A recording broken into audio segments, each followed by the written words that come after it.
इतना डरे डरे आजकल क्यों बैठे रह रहे हैं आप लोग की? राहुल गांधी का नाम सुनते ही आजकल आप लोग की सीटी चढ़ जा रही है।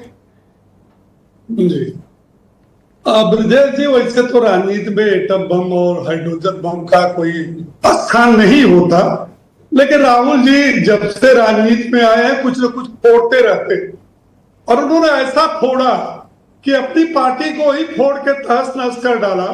और आप याद करिए कि विरासत में उनको जितना प्रदेश की सरकार मिली थी और जो जितनी कांग्रेस मजबूत थी, फोड़ते फोड़ते क्या कांग्रेस उस स्थान पर है। एक कांग्रेसी नेता एक दिन डिबेट में कह रहे थे कि अभी तो राहुल गांधी जी एटम बम फोड़ चुके हैं, हाइड्रोजन बम फोड़ने वाले हैं, और आप देखिएगा जब वो परमाणु बम फोड़ेंगे तब भाजपा को पता चलेगी। खैर, नई देश की जनता उनके इन बयानों को बड़ी गंभीरता से लेती है, खुद उनकी पार्टी गंभीरता से नहीं लेती। आप बताइए ये क्या है एटम बम, हाइड्रोजन बम? और अभी कुछ दिन बाद वो प्रेस कॉन्फ्रेंस करेंगे, जब हाइड्रोजन बम फोड़ लेंगे खुश हो जाएगा तो कहेंगे हम परमाणु बम फोड़ेंगे। काहे बम फोड़ रहे हो यार? अरे सीधे सीधे राजनीति में जनादेश का आप ये देखिए ना ब्रजेश जी, ये सीधी सीधी बात देश की जनता के समझ में आ रही है। आप अपनी नाकामी, आप अपनी हार, आप अपनी जो है सारी कमी को किस पर फोड़ रहे हैं? जनादेश मोदी जी के पार्टी को मिला, उत्तर प्रदेश में योगी जी को मिला, 37 साल का रिकॉर्ड यहाँ यही तो कह रहे हैं कि ये जनादेश नहीं है, ये नकली जनादेश है, वोट चोरी है।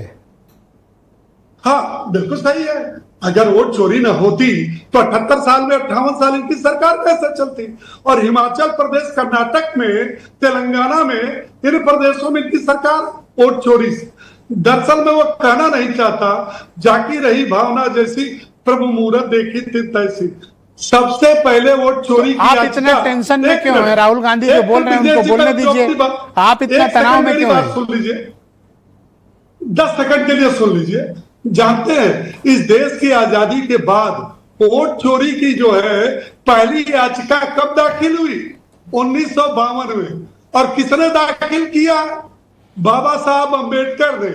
18 पेज। सर मुझे बताओ, जब आप कह रहे हो कि राहुल गांधी के पास कुछ है, कोई बॉम्ब नहीं है, कोई सबूत नहीं है, तो आप नाहक हलकान हो रहे हो। आप इत्मीनान से बैठो, आप क्यों टेंशन लेते हो? फिर नहीं, हम कहां टेंशन ले रहे हैं?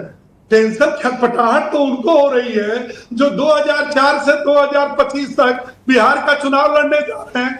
3 से संख्या टांक नहीं पाए, 3 से ऊपर लोकसभा सदस्य नहीं हुए। और मालूम है इनके विधायकों की संख्या कितनी रही है? हाईएस्ट 9। तो जो 3 और 9 की गिनती में चल रहा है, अगर वो धमकी दे रहा है कि हम बिहार में सरकार बनाएंगे और अभी से पेशबंदी कर रहा है कि वोट की चोरी।